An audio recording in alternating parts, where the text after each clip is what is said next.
Você está no Arco 43, o podcast educacional da Editora do Brasil.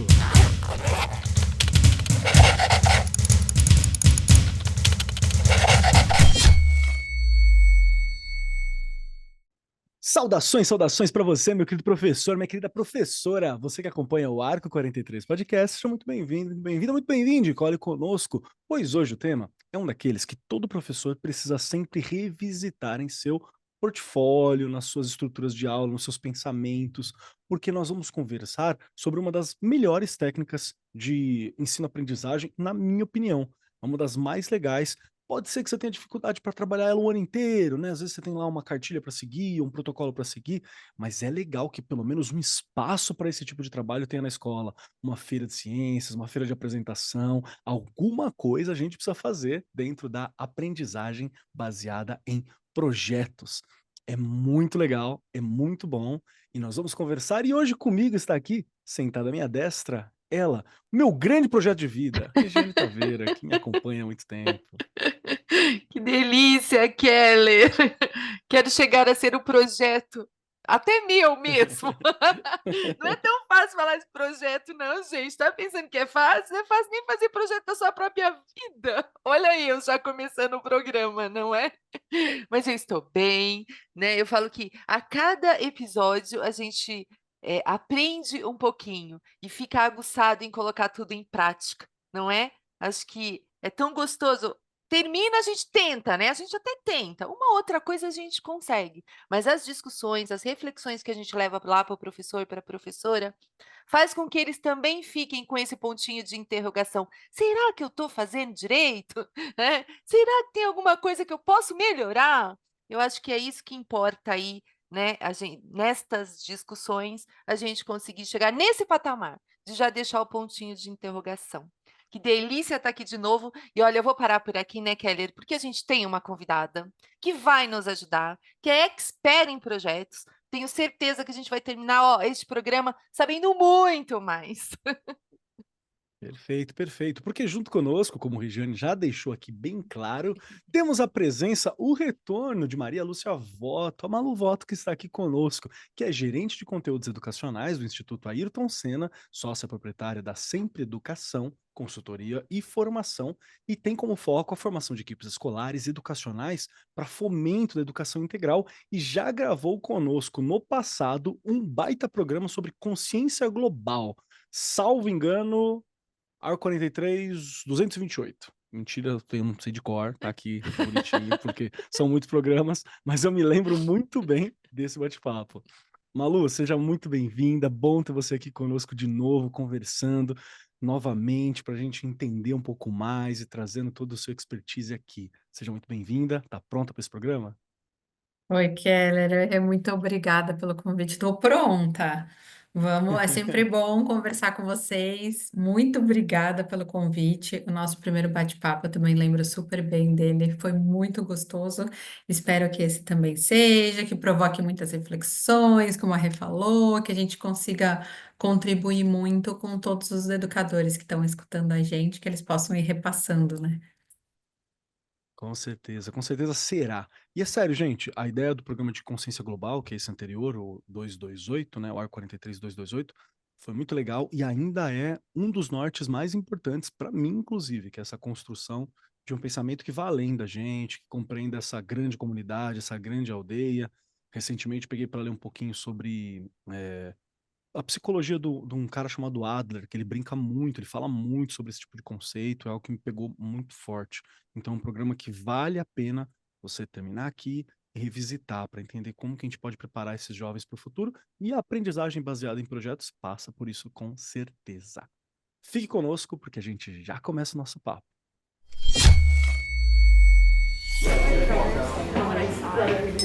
Olá, professores! Temos uma mensagem importante para vocês sobre o processo de escolha do PNLD 2026 para o ensino médio. Queremos garantir que vocês estejam bem informados sobre todas as etapas e prazos desse processo essencial. Nós, da Editora do Brasil, estamos ao seu lado, fazendo o possível para facilitar o seu dia a dia e, junto com vocês, transformar o país pela educação. Os professores têm 2 tipos de escolha ao longo do programa: Categoria 1, livros didáticos por área de conhecimento. E categoria 2, livros didáticos de projetos integradores. Vamos trabalhar juntos para garantir que a escolha dos materiais didáticos seja um sucesso. E assim, contribuir para uma educação de qualidade e um futuro brilhante para os nossos estudantes. Imagine uma sala de aula onde os estudantes não apenas absorvem informações, mas também aplicam seus conhecimentos em projetos reais e desafiadores. A aprendizagem baseada em projetos, a ABP, está transformando essa visão em realidade. Ao invés de seguir métodos tradicionais, a ABP coloca os estudantes no centro do processo educativo, incentivando a colaboração, a criatividade e o pensamento crítico. Nossa ideia hoje é explorar essa metodologia, que ela é inovadora e já está presente. Muitas vezes o professor já desenvolve de alguma forma, e saber mais, desenvolver mais, pode revolucionar muitos pontos da educação, tornando o aprendizado mais envolvente, significativo. Então, histórias inspiradoras, benefícios, desafios serão muito bem-vindos no nosso papo, além de exemplos e práticas de projetos em sala que foram muito bem sucedidos. E para começar esse papo aqui, Regiane Taveira, minha querida Regiane Taveira. Muitas vezes a gente ouve do professor essa coisa tipo assim: ai, mas trabalhar em projeto é difícil, como é que eu faço? Como diretora, você deve ter ouvido isso em algum momento. Porque às vezes a gente está acostumado naquela estrutura da lousa, né, de colocar o conteúdo, né, de trazer para frente. E muitas vezes é mais por comodidade, na minha experiência, do que por realmente resultado, ou mesmo a facilidade, essa tal pretensa facilidade. Como que é a ideia de trabalhar em projetos na sua vivência, assim? Rola muita resistência, tem professores que trabalham, dá para rolar um espaço na escola para que isso ocorra? Como que funciona para você?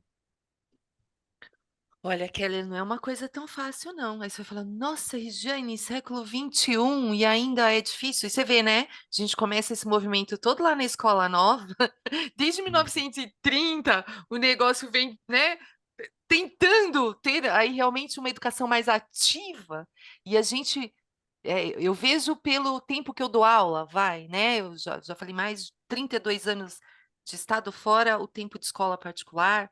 Eu fui começar a trabalhar com projetos em 2000, olha só. Aí você olha para a história, dá vontade de chorar, né, porque não era para ser uma coisa tão difícil, mas ainda é. E o que pega é a formação do professor. Aí você vai falar: "Nossa, Regiane, você já tem até a receita", não é uma receita, não é, uma como é que fala? Eu assino embaixo mesmo que é a formação do professor. O professor se sente seguro em dar aulas expositivas.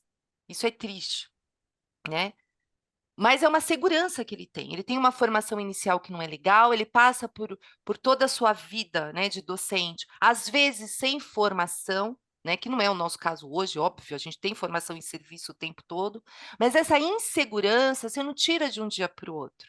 E trabalhar em projeto não é uma coisa: "Ai, peguei o tema, vou falar sobre a Amazônia. Ah, vamos trabalhar É, todos", não é planejamento, é. isso, entende? Não é isso. E aí para você quebrar esse paradigma com o professor, né, o professor também ir quebrando ali o que ele tem, de experiência como docente, né, aquela forma: "Eu ainda controlo tudo", né, "Isso aqui, sou eu". E aí você fala: "Regiane, mentira". Não, é verdade. Porque é mais seguro, não é porque ele quer, é mais seguro, né. E trabalhar com projetos é uma metodologia ativa. E a gente tem várias outras, não é? E quando você trabalha com projeto, inclusive, você pode utilizar outras metodologias ativas dentro, né, do projeto. E aí o aluno torna-se o quê? Ele torna-se o centro de tudo. Em alguns momentos, ele também vai te questionar.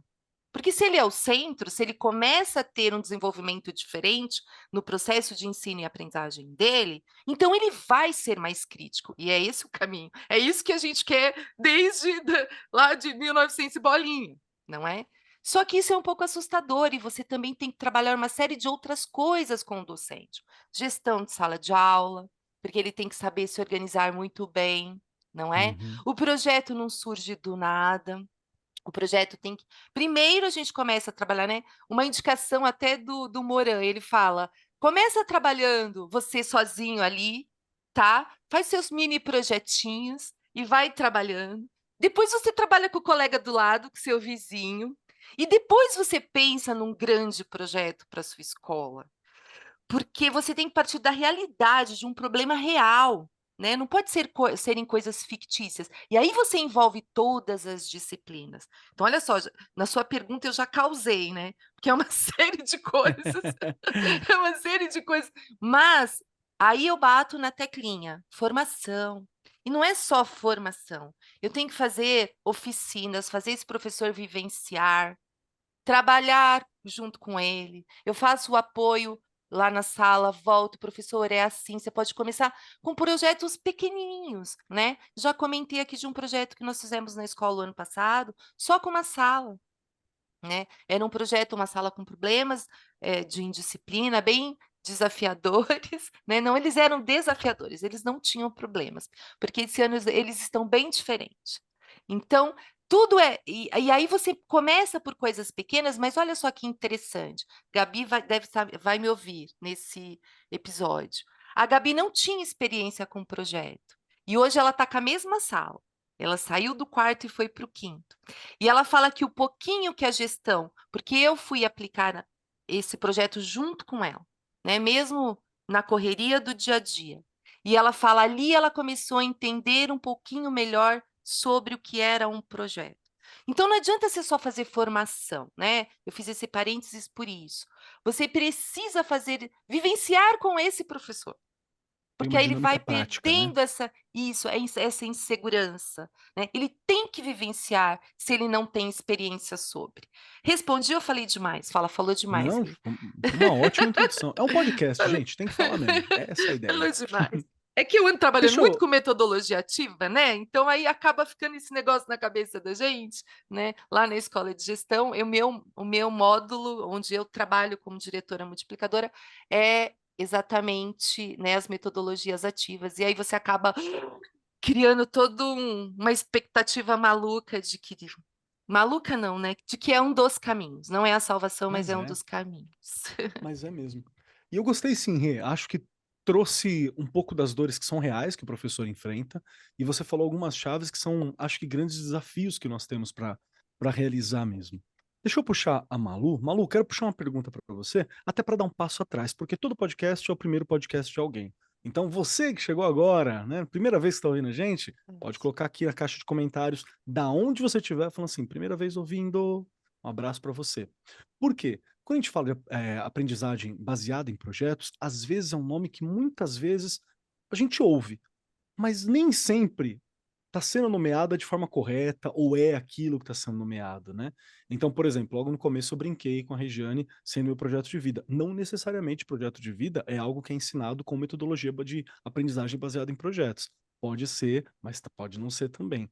Então, para não criar essa confusão, quando a gente pensa aprendizagem baseada em projetos, que é isso? O que a gente quer dizer? E qual que é a grande diferença dessa para as tais metodologias tradicionais que nós reproduzimos, de novo, talvez não pela eficácia, mas pela comodidade, pela segurança em trabalhar com elas? É verdade, a gente, acho que você falou agora, a Rê também falou, a gente acaba reproduzindo porque é onde a gente se sente mais confortável e todo mundo tende a buscar aquele lugar onde você se sente confortável e seguro, especialmente o professor, porque o professor ainda se vê e é visto como aquela pessoa que tem que ter a resposta para tudo, tem que saber tudo, e aí ele fica um pouco acuado quando vem alguma coisa nova que ele não se sente preparado. Mas o que que é então a aprendizagem baseada em projetos? A Rê já falou, é uma metodologia ativa. É uma forma de você colocar o estudante de forma ativa no processo de ensino-aprendizagem. E ela então é assim, é passar da teoria para a prática. E esse é basicamente o que diferencia das metodologias tradicionais, porque as metodologias tradicionais, normalmente, o professor é o detentor do conhecimento, ele está ali na frente, ele apresenta o conteúdo, ele passa aquilo, o estudante olha, absorve, pergunta, troca, mas ele fica mais passivo, né? O estudante fica mais passivo, a atividade fica mais por conta do professor.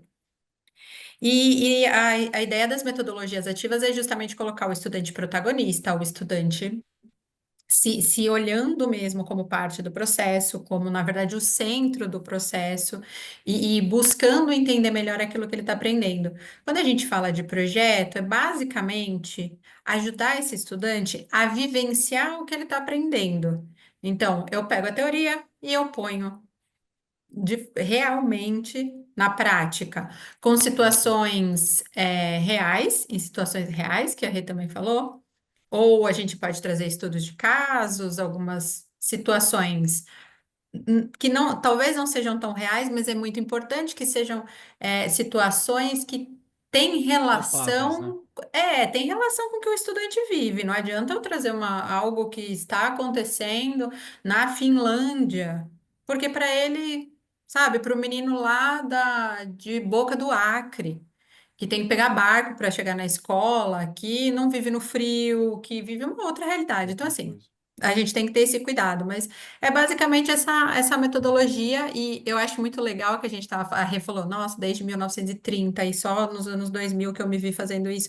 A aprendizagem baseada em projetos, ela tem como raiz, né, o que o John Dewey, o filósofo americano, né, pedagogo, que ele é de 1850 e alguma coisa ele nasceu, se eu não me engano. Então, assim, ele falava já desde muito antigamente de que a gente precisa, é que a escola, ela não tem que preparar para a vida, ela tem que ser a vida, né? O estudante, ele vive a vida dele ali na escola, então ele tem que presenciar situações da vida dele. Obviamente que a gente prepara para a vida para situações que ele ainda não viveu, mas o que ele queria dizer precisa ser real, precisa ser dinâmica, ele precisa estar ali vivenciando aquilo. Perfeito, perfeito. Acho que aqui a gente já consegue entender diversas coisas. Inclusive, professor, por que que não tem uma receita? Porque justamente você vai ter que trazer isso para a sua realidade, para aquilo que os seus estudantes precisam ou que vai fazer diferença para trabalhar. Nem sempre o que é autonomia para alguém aqui na minha cidade vai ser o mesmo necessidade de autonomia para alguém em uma outra cidade, né? Então você tem toda uma série de questões que precisam ser compreendidas e adaptadas. É por isso que muitas vezes parte da aprendizagem baseada em projeto, ela fica muito como uma postura de educação, mais do que uma metodologia no sentido de beabá, sabe, de passo a passo, de faça isso, depois aquilo. É uma postura que você tem que adequar e, lógico, ela tem princípios, né? A busca de desenvolver as competências socioemocionais, a preparação para o mundo real, como o Malu muito bem falou aqui, a ideia de que tem um caminho para você integrar diversas disciplinas. Então, tem muitas coisas.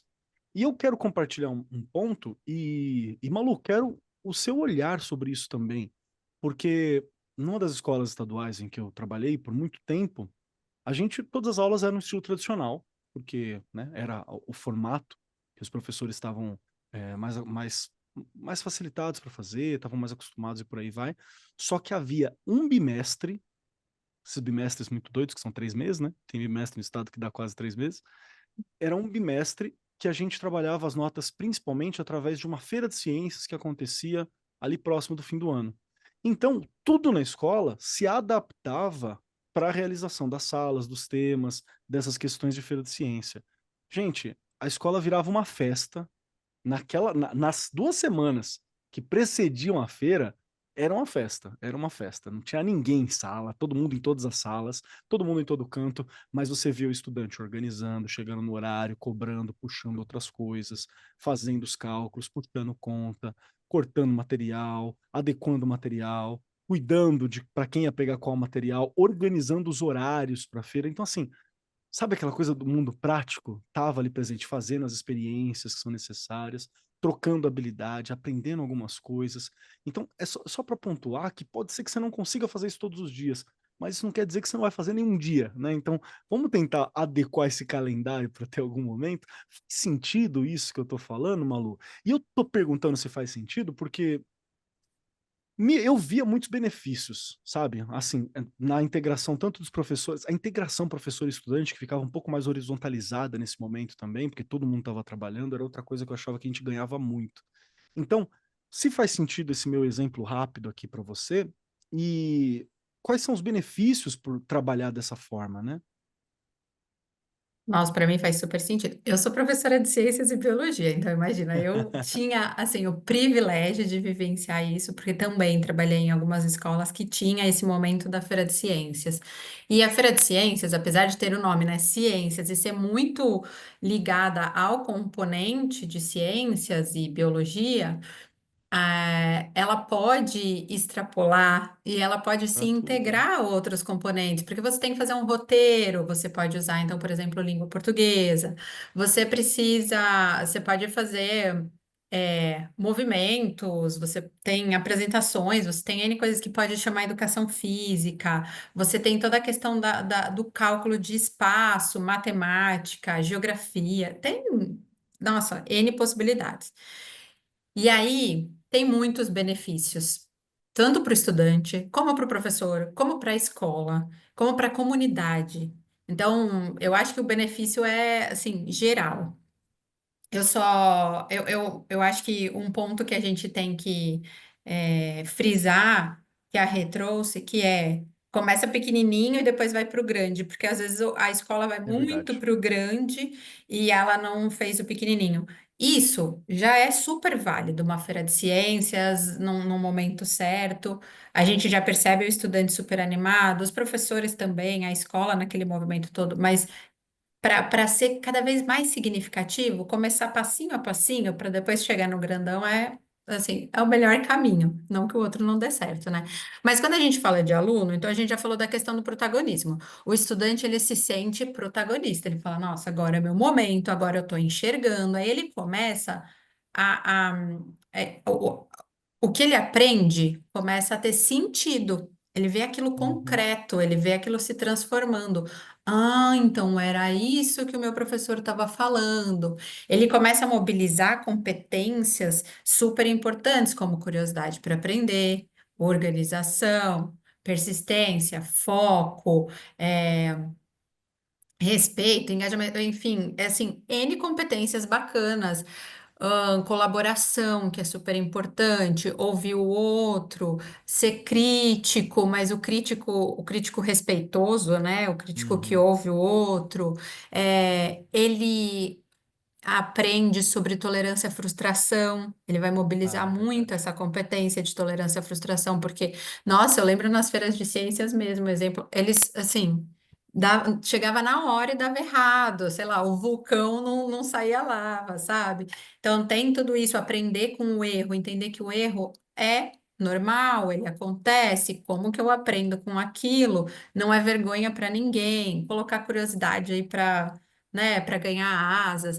Então, tem muita coisa legal para o estudante, gera pertencimento para ele. Eu acho que assim, pertencimento é muito importante e colocar esse estudante para fazer, para vivenciar a teoria. É incrível para gerar esse pertencimento, para ele ver sentido na escola hoje, que é algo que a gente ouve tanto falar, né? Que os estudantes estão evadindo, estão abandonando por conta de não ver esse pertencimento. E aí, para os professores, eu acho que eles conseguem aproximar o currículo da realidade do estudante, que a gente falou, né? Eles conseguem se aproximar dos pares. Então, fazer esse movimento de Uhum. trocar com o outro, de aprender com o outro, de pensar como que pode ser feito diferente, de buscar no outro mesmo um apoio. E aí a prática pedagógica dele se transforma. Então, ele também está aprendendo, ele está num momento de aprendizagem. E para a escola, tem a questão da integração curricular, que é algo que né, a BNCC tem falado há tempos, na verdade, a gente vem falando sobre a importância disso, justamente para o estudante conseguir entender que está tudo integrado, que não são coisas fragmentadas o que ele aprende, né? Está tudo junto. Então, isso é muito benéfico para a escola, além de ampliar o muro da escola ou derrubar esses muros, porque existe a possibilidade de você trazer a comunidade não só a comunidade escolar, então pais responsáveis, e outras pessoas do convívio da própria escola, como a comunidade que está ao entorno. E eu acho que isso traz benefícios gigantescos para a escola ser olhada, para a educação ser olhada como um ambiente importante, como um ambiente integrador. Perfeito, perfeito. Adorei, porque eu acho que é bem isso. A Uhum. parte dos muros da escola é tão real, porque normalmente essas feiras tem algum momento em que você abre para a comunidade ou para os pais verem, e é um retorno tão bom, né? O que você acha, Rê? E aí, volto na teclinha, o quanto que é difícil. Você comentou, se eu não me engano, Keller, que foi numa escola particular que você trabalhou, que você via todo o movimento, não era isso? Foi. É, mas o quanto que a gente ainda sei que há escolas públicas que fazem excelentes feiras, conseguem envolver todo mundo, mas aí eu volto a falar daquele trabalho de formiguinha, de você ir tentando com, a Malu também colocou bem isso, com coisas pequenas, para que esses professores que fazem mesmo ali, né, só na sua sala, consigam ir contagiando os outros, não é? E aí você consegue, olha, Keller, é possível, Malu, dá para fazer. E aí então você começa todo esse movimento. E para isso, aí eu vou falar como gestora, você não é em um ano que você consegue fazer isso na sua escola, né? Eu falo, eu tenho uma experiência, né, que eu fiquei 5 anos numa escola como coordenadora, o quanto que a gente conseguiu fazer ali, quase 6, né? Que eu só saí na época da pandemia. Mas é um trabalho que é 1 ano, 2, gestores, calma, porque eu sei que tem muito gestor que escuta aí, né, a gente. É pouquinho, tem que ser de pouquinho, porque você não vai conseguir chegar, fazer todos os professores da sua escola, 50 docentes, trabalharem um projeto, né, de uma vez. Então você tem que ir também, né, mostrando eu falo que alguns problemas que você tem na escola, né? Já comentei isso uma outra vez. Temos ali um problema de um terreno baldio, temos ali um lixão, temos ali, a escola está sendo depredada, eu errei a palavra, nem vou tentar falar de novo, que eu vou errar de novo. A escola, Não, tá certinho, depredado. você sabe, né, Kelly, quando eu erro uma palavra, eu fico errando o tempo inteiro, e eu já nem, né, então tá tendo muito vandalismo ali na escola, né, então o que que a gente pode fazer, não é? Eu tenho um projeto hoje nessa escola, e lembrando que eu só estou como gestora nesta escola, né? Desde 2023, eu era vice-diretora, e desde 2022 eu, né, percebi que a escola realmente era bem judiada aos finais de semana e durante a semana também. Tínhamos problemas de furtos, de quebrarem as coisas. E aí a gente fez uma parceria com a comunidade, e hoje na escola a gente tem balé, judô, karatê, zumba para as mães, né? Depois eu mando o vídeo para vocês. Eu fui há 20 dias atrás, é uma delícia. É lotada a quadra. À noite de terça e quinta, com a zumba, é muito gostoso. Aí você fala, Rê, é um projeto? Ele, ele é um projeto, né? Só que é um projeto da comunidade com a gestão da escola. Olha aí. Né? A gente tem os objetivos, a gente faz reuniões, mas ainda não há um envolvimento total dos docentes. Entende? Poderia ter mais. É um Então, processo mesmo, né? é um processo, e também não culpo ninguém, porque é um processo, né? Você entender, você ir lá assistir, tá perto, você usar, né? Olha, você faz balé, então, né, vamos fazer uma apresentação, né? De onde surgiu o balé? Gente, dá para envolver tanta coisa, não é? Só que é o que a gente já comentou aqui, é um processo, e não é um processo fácil, mas não é impossível. Né? Que parece que quando a gente começa a falar, é difícil, as pessoas vão falar, nossa, então por que que eles estão falando disso? Não é impossível, mas é trabalhoso, né? A gente tá Requer falando disso muito. porque é legal, é muito Isso, legal. Quando pronto, é é isso, difícil de fazer, gente, às vezes você não consegue né? encaixar, mas quando começa a andar, é legal demais. Isso, Todo dá mundo se ânimo, diverte, dá sua garganta é vontade. poupada, dá vontade, é Pronto, fantástico. pronto, pronto. Exato, acho que você usou as palavras corretas, Kelly. É fantástico. Perfeito. Eu queria puxar um momentinho também para a gente fazer um outro papo que tem a ver com isso, mas é só uma vírgula que a gente tá colocando aqui. Porque eu queria pensar em projetos pequenos. Eu sei que não exatamente um projeto que a Malu compartilhe com a gente, ou que a Regiane compartilhe com a gente, você vai conseguir aplicar ipsis literis na sua escola, porque nem essa é a ideia. Mas para inspirar, o que seria um projeto pequeno que daria para começar nessa ideia de aprendizagem baseada em projetos? Tem alguma coisa para sala de aula que a gente consegue pensar? Gostaria de ouvir tanto você, Rê, quanto a Malu. Malu, tem uma coisa que você pode trazer para a gente hoje aqui? Tipo assim, dá para o professor começar aqui. Talvez uma questão que seja comum a todos, assim, o processo educacional. Tem algo que daria para o professor começar a tentar para tentar fazer alguma coisa relacionada à aprendizagem baseada em projetos? Tem muita coisa legal, assim, eu consigo pensar em pequenos, médios e grandes, né? Tive muita sorte de vivenciar visitas a projetos, né? De conhecer projetos de diferentes lugares do Brasil, muito gostoso, assim. Então, vem vários na minha cabeça. Mas, por exemplo, né? Vou trazer ciências. Como eu sou professora de ciências, então vou trazer ciências. Uma escola do interior de Santa Catarina, que eles estão num lugar de muita vulnerabilidade. E, e aí, o que que a professora de ciências fez com os estudantes? A famosa horta. Vamos fazer uma horta. Uma hortinha, aquela lá pega o pneu, né? E para isso foi super legal, porque eles foram atrás de parceria com o pessoal da própria região. Então, assim, um ferro velho, tem pneu velho, tá, traz o pneu. Um sítio, tem terra para doar,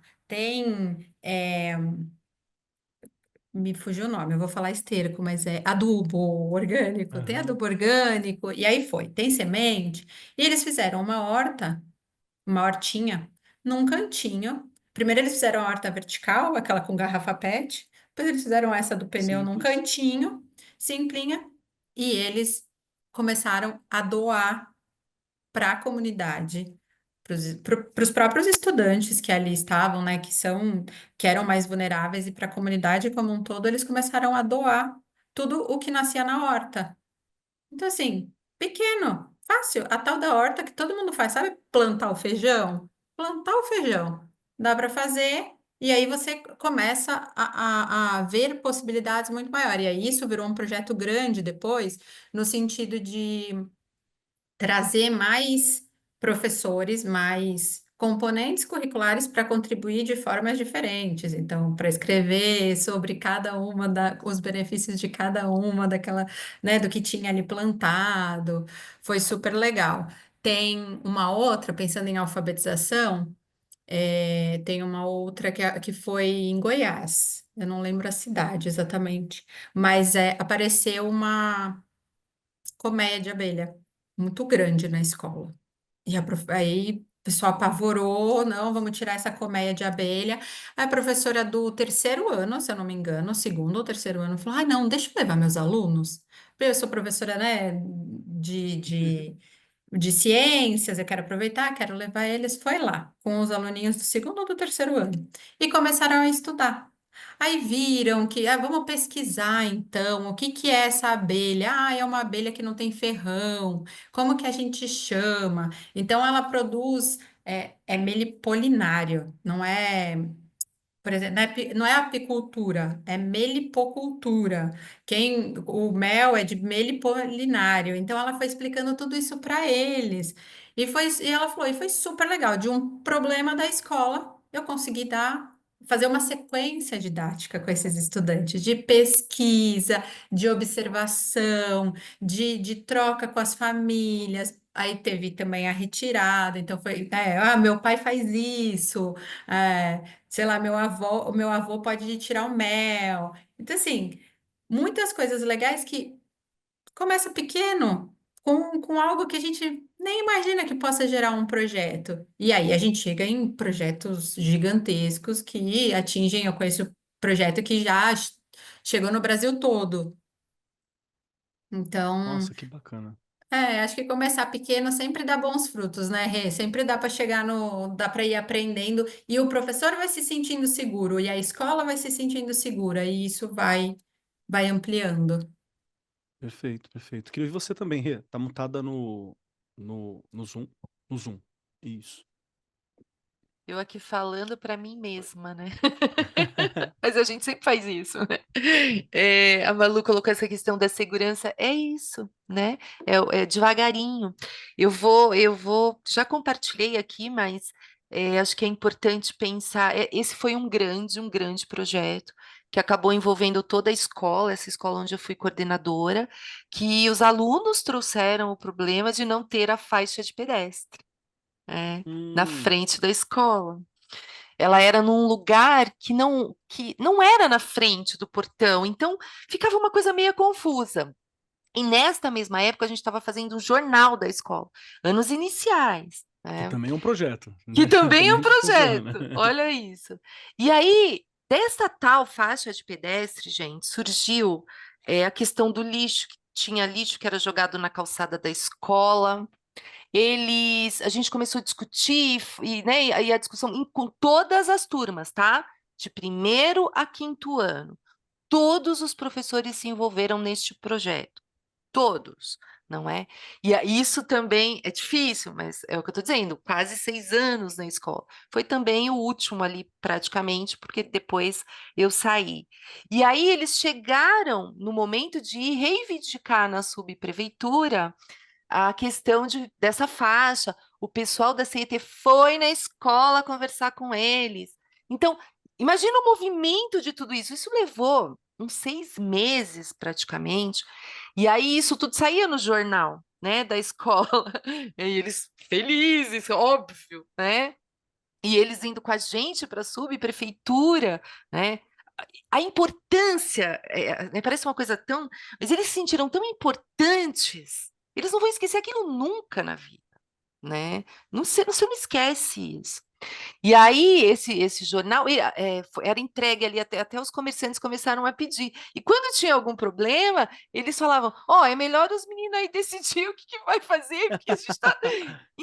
Sabe, assim, são coisas que movimentam a todos, não é? Mas se você consegue ir contagiando todo mundo, aí você fala, Rê, quando você entrou nessa escola, como é que era? Eu era odiada. Não vou mentir, não, que era muita formação. Olha, eu ainda entrei num momento que eu estava fazendo meu estudo de mestrado, que foi na questão da formação do professor em serviço, não é? Vamos fazer Então, mais olha, ainda. envolveu tudo, entende? Mas aos poucos, porque você não pode chegar com tudo, mas eu ia mostrando, né? Junto com a equipe. Eu tinha uma equipe muito boa também, que ajudava muito. Então, era um trabalho de parceria mesmo, né? Eu lembro um momento, olha que interessante, não é puxando sardinha para minha área, não. Né? Uma das minhas formações é educação física. E a gente teve um momento desta escola que os 3 gestores eram formados em educação física. O Olha aí. diretor, o vice-diretor e a coordenadora. Aí eu até brinco e falo, olha, mas olha, né, é uma brincadeiras à parte, mas foi um processo muito legal. Esse foi um projeto gigante, não é? Mas Sim. você pode fazer um projeto na sua sala, né? Tenho lá o Keller, o Juninho, o Mauro, a Paula, que são muito desafiadores. Então, como que eu faço para que essas crianças melhorem a atenção, se sintam pertencentes, já que eles vêm, né? E estou falando agora da escola que eu estou. Eu tenho uma turma que era exatamente assim, vinham de todo um processo histórico, inclusive, porque a pandemia, né? É um período que a gente teve, que sabe, que deixou muitas lacunas. Essas crianças não tiveram educação infantil, não tiveram um pedaço do 1º ano. Quando chegaram no 2º, eles não tinham nada desenvolvido de competências socioemocionais. E isso, até agora, a gente está correndo atrás. E esta turma específica, né, que eu estou colocando como exemplo, são alunos que a gente começou a trabalhar com eles. Eu fui para a sala e perguntei, a primeira coisa, por que vocês acham que eu estou aqui? Porque a gente é terrível. Então, eles já tinham isso na cabeça, olha, né? E eu falei, não, eu estou aqui porque vocês são ótimos. Vocês são tão inteligentes que eu preciso de vocês para me ajudar. E o nome do projeto chama Pequenos Pensadores, né? Que hoje eu tenho, a gente só trabalhou com essa turma, já conversei com a professora, pretendo colocar em prática, óbvio, se sobrar um tempinho, mentira, tem que dar tempo, deles multiplicarem com os outros 3 quintos anos, né? são os pequenos pensadores. E assim, nesse você fala, o que você teve? Foram 2 meses, pequeno, um projeto pequeno. Mas eles tinham momentos de discussões, a gente trouxe pedaços de filme, músicas, coisas que estavam para mexer o tempo inteiro ali com a questão mesmo de quem eu sou aqui? O que eu estou fazendo aqui? Qual o meu papel? E eles se sentirem parte de tudo isso, né? Foi um projeto pequeno, mas também que fluiu, foi positivo, porque hoje a gente percebe uma mudança nessas crianças. Perfeito, perfeito. E olha, só dentro dessas histórias já tem tantas possibilidades. Gente, horta é algo que no Brasil toda escola tem que ter, pelo amor de Deus, gente. Porque aqui, A minha não Brasil, teve. Brasil é abençoado, tem que fazer uma aí. Porque Brasil é abençoado, caiu uma Vou fazer. sementinha, nasce alguma coisa. Então a gente tem que É aproveitar isso também. Outros projetos que são interessantes é você pensar que tipo de árvore, a gente já conversou sobre isso no programa anterior, que tipo de árvore que eu posso talvez plantar ou colocar perto da escola. Tem árvore que dá para você pôr em vaso, gente. O professor que for atrás, um diretor que fizer uma cartinha, consegue umas doações interessantes da prefeitura ou de outros locais para esse tipo de trabalho. Então, é um projeto bacana. A horta não precisa ser uma sala só que cuida, divide. Toda semana você vai com alguém lá, faz um tratamento da horta, faz um cuidadinho. Se você tem 3 salas, vai fazer uma rotação muito interessante e vai ter como você desenvolver esse tipo de coisa. Então, vale muito a pena a gente pensar aqui. Fique conosco que nós já concluímos esse papo. Quer conhecer uma novidade que pode transformar a sua trajetória educacional? O Sistema Versa é um sistema de ensino que vai impulsionar os jovens rumo às melhores universidades do país. Com uma metodologia comprovada de alto desempenho e aprovação, o Versa foi projetado para maximizar o tempo dos estudantes, utilizando tecnologia educacional avançada que prioriza os conteúdos mais relevantes dos vestibulares e do Enem. Esse ecossistema completo conta com 12 volumes únicos, simulados estilo Enem, portal educacional, aplicativo e muito mais. Com o Sistema Versa, a editora do Brasil oferece as melhores ferramentas e recursos para garantir o sucesso educacional. Conheça mais sobre essa inovação e como ela pode fazer a diferença na vida dos seus estudantes. A gente conseguiu perceber, entender e compreender que projeto não precisa ser nada grandioso. Lógico, se você conseguir fazer algo grandioso, que sua escola já está alinhadinha, com os professores bacana, com os estudantes prontos, não perca tempo, vai e faça, né? Arrebenta, porque tem muito aprendizado em diversas formas da estrutura escolar. E a gente viu também aqui que dá para você ter projetos que não necessariamente dependam de toda a estrutura de aula, sem comprometer a famosa aula, né? Que a gente fica tão em cima, né? Da estrutura de aula. E que projeto não precisa ser nada muito exagerado, mas pode ser algo muito importante para os estudantes. E fica na dica, você aí de humanas, de artes, de português, sarau. Faz sarau com a molecada. Poesia, sarau, pede para alguém documentar. Pede para alguém documentar, tem sempre uma pessoa ali que está documentando, mantendo o Instagram da escola, dos estudantes ou do projeto do sarau. Isso funciona muito. Tem uma galera de mídia, como um jornalzinho, funciona muito bem também. Pode ser coisas menores, coisas pequenas, mas que já começa a ter essa cultura de desenvolver projetos, é algo que é muito legal. E eu vou perguntar agora uma outra questão, que é para você, Malu, tem que aproveitar alguém com a sua experiência, sua envergadura de experiência, assim, que é muito grande a nível Brasil. Você identificou algum tipo de desafio comum quando a gente fala sobre tentar implementar aprendizagem baseada em projetos?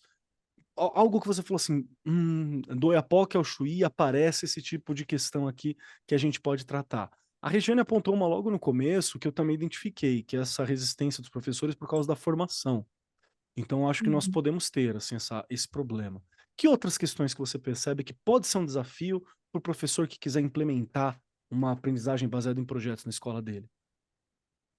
Tem desafios comuns, eu acho que esse é um ponto super importante, o da formação continuada dos docentes. A gente tem esse tempo, né? Como a Rê falou, a gente tem garantido na maioria das redes hoje esse tempo de formação, mas ele também tem que ser de qualidade. E tem que ser planejado, tem que ser muito bem cuidado, né? Não é simplesmente chegar lá e dar um texto ou falar, vocês têm que trabalhar assim agora, então tem que ser cuidado. E, e aí tem que ter a homologia de processos, que a Rê também falou, eles têm que vivenciar para eles poderem levar para a sala de aula. Esse é um ponto. Eu acho que um outro ponto assim desafiador para a escola é ter espaço e tempo no currículo. Porque assim, hoje é assim, tenho 200 dias letivos, tenho que correr, eu tenho todas aquelas competências para vencer, e aí o professor começa a desesperar e fala, não tenho tempo para fazer projeto. Não, então tem que dar essa segurança para ele, tem que colocar no planejamento logo no início do ano. Colocar no PPP, né, no projeto político-pedagógico da escola. A rede tem que colocar isso, de repente, no calendário também, se possível. Se não for possível colocar no calendário, porque daí cada escola tem sua autonomia, né? Tem redes que dão muita autonomia para as escolas, o que é legal também, mas assim, tem que orientar para que tenha isso. Então, espaço e tempo no currículo. E aí, a Rê já falou lá no começo que é materiais e recursos, né? Tá. Esse é um ponto muito chave, assim, porque precisa de materiais e recursos. Quando a gente fala desses pequenos, talvez nem tanto, mas a gente precisa. E aí as alternativas são, como eu falei, pedir para a comunidade um apoio. Foram lá e pediram no Ferro Velho o pneu, pediram a terra para algum sítio, mas tem que ter, e tem que ter ajuda para isso, porque senão o professor vai ficar sobrecarregado. Ele precisa ter ajuda. Ele pode até, inclusive, colocar os estudantes também para mobilizarem, mas lembrando que os estudantes também têm que fazer suas pesquisas, também têm que olhar para o conteúdo. E aí o professor tem que ter um planejamento cuidadoso. Então, acho que um desafio é a gente poder ajudar esse professor, que nem a Rê falou que ela foi com a professora. Então, ela ajudou a professora desde o planejamento até a execução. Esse pegar na mão é muito importante, esse estar junto, esse fazer de forma coletiva, né? De começar do pequeno para ir para o grande, de considerar a realidade do estudante. Então, vamos junto, vamos entender como é que é essa turma, qual que é o desafio. Nós não vamos colocar como um problema, nós vamos colocar eles como pessoas que vão ajudar com essas determinadas questões. E aí a gente já falou, envolver comunidade, tudo isso é desafiador, mas é muito importante. É a parte que, quando sai o projeto, é onde a gente vê os maiores ganhos. O professor super animado, contagiando os outros, os estudantes, assim, enxergando o tamanho da aprendizagem, a diferença que fez, e ganha muito no currículo. Então, tudo que a gente está falando volta como benefício, sabe? É desafio, não é fácil, mas quando é avançado sobre esses desafios, nossa, os ganhos são assim exponenciais. Então fica valendo super a pena. É um esforço que é muito gratificante depois com o resultado. Perfeito, perfeito. E eu gostaria de levantar também que essas coisas são tão gratificantes e é importante para o professor porque dá aquele brilho da educação que às vezes a gente está cansado, a gente está enfrentando, sei lá, diversas questões de políticas públicas que às vezes não beneficiam o professor, tem o receio de um apagão de professores que está previsto já por diversos meios no Brasil. Então, a gente fica meio assim, né? Meio machucado, meio dolorido, às vezes, com a questão do trabalho. E uma das coisas que é muito gostosa dos projetos, de ter projetos, é que eles são mesmo um fôlego para alguns processos educacionais que nós vivenciamos, assim. Então é algo que eu defendo muito. Inclusive, eu vou até compartilhar uma questão aqui com vocês, que eu me lembro que foi uma experiência muito legal por um tempo como professor, que nós estávamos trabalhando com sarais. E aqui chegou a ficar muito importante o rolê de ter sarau nas salas de aula.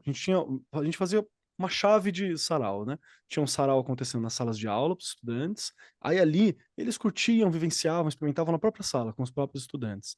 Depois nós conseguimos fazer alguns juntando as séries. Quando criou um hábito, no fim do ano a ideia era fazer um grande sarau para a escola inteira.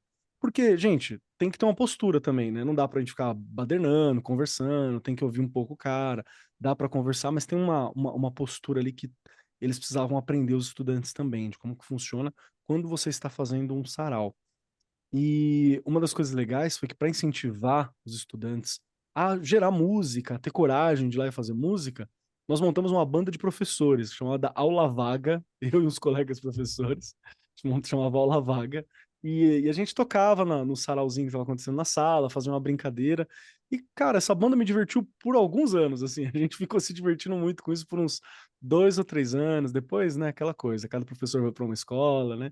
A gente vivencia alguma coisa. Mas dessa brincadeira, eu consigo me lembrar agora de pelo menos 3 alunos que seguiram carreira musical, que hoje trabalham com questões envolvendo música e já sabiam, mas pegaram gosto ali quando estava com a gente, né, quando estava ali presente conosco. Eu continuo tocando ou experimentando para mim.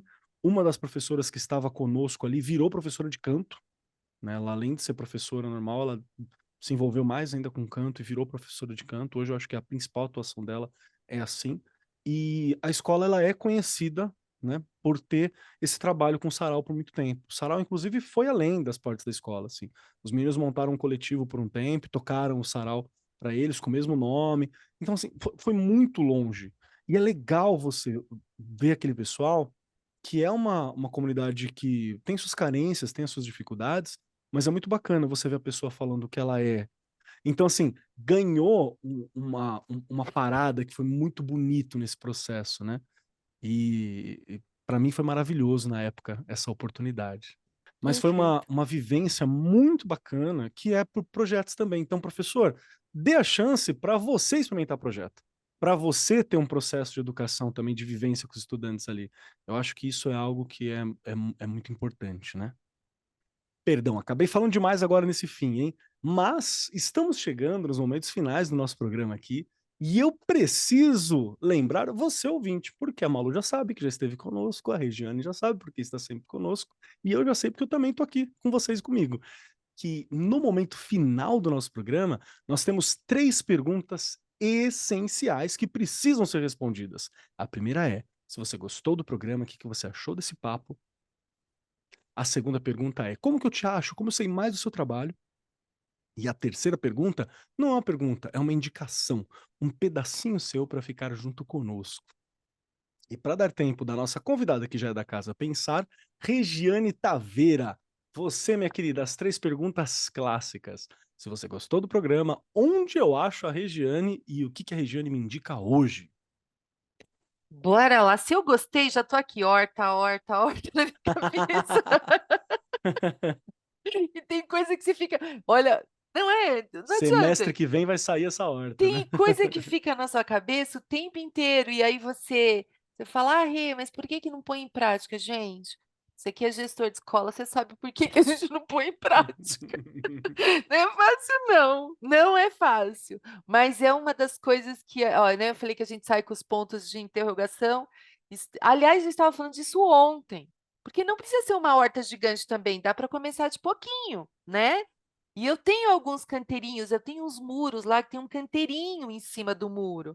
Poxa, faz um chazinho, faz uma, né, planta algumas ervas para chá, salsinha, cebolinha, enfim. Eu conversando isso ontem, e tá vendo? Aí já era uma luz. E a menina ainda falou para mim: "Faz tanto tempo que você fala isso, Rê". Aí, tá vendo? E aí eu fiquei aqui, a gente fica, né, é possível, né, mas tem que ter tempo, tudo bem. Então pronto, saio daqui com isso na minha cabeça, foi uma delícia. E eu estou lá no Instagram, estou aqui no Arco 43 e estou lá no chão da fábrica, né, onde a gente tenta fazer tudo isso aí acontecer. A gente consegue, mas não é fácil não. E aí eu vou dar hoje, olha só, hoje são 2 dicas. Uma é minha pessoal, que daqui a pouco eu vou mostrar, e a outra é: experimente, professor e professora, experimente, trabalhe, né, pega um projetinho pequenininho, viu o Keller fazendo, vai lá e pegue, olha, é legal, né, faz uma coisa pequena que você vai tomar um gosto gigantesco. A gente parece os meio malucos da educação, não é, que a gente quer que a coisa, mas é isso aí, a gente vai se tornando maluco mesmo, porque as coisas dão certo, são demoradas, são complicadas, desafiadoras, mas dão certo. É só a gente ir tentando, experimentando.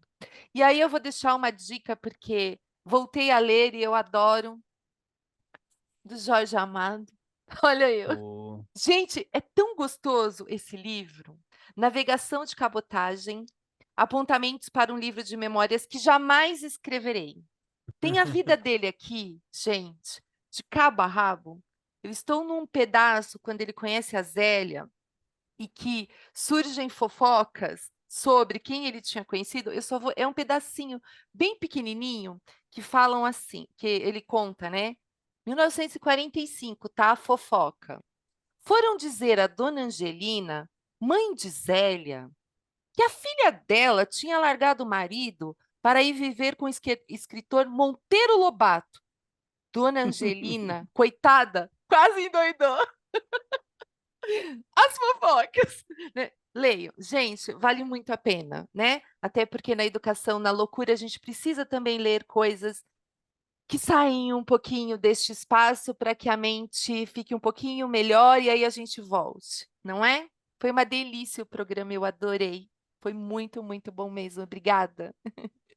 Perfeito, Rê. Muito obrigado pelo seu tempo, pelo seu cuidado, pelo seu carinho, por estar fazendo o que você pode e muito mais na sua escola, que a gente precisa dessa postura, a gente precisa desse amor todo, viu? Agradeço muito.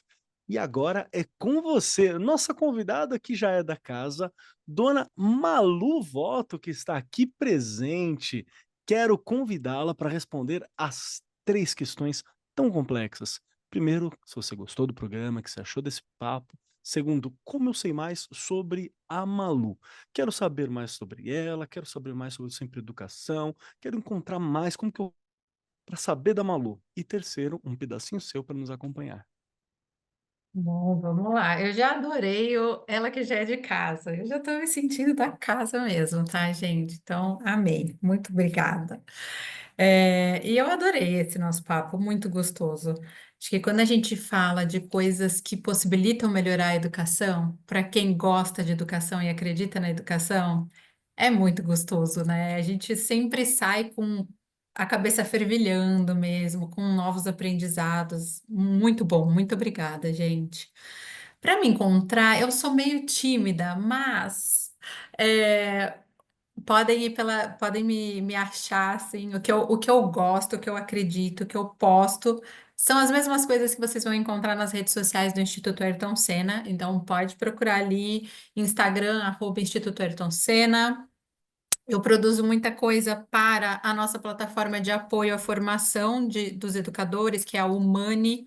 Então, entra lá na humani.instituto Ayrton Senna, Ayrton com Y, Senna com 2 N's, .org.br, ou no próprio site institucional, que é o institutoayrtonsenna.org.br.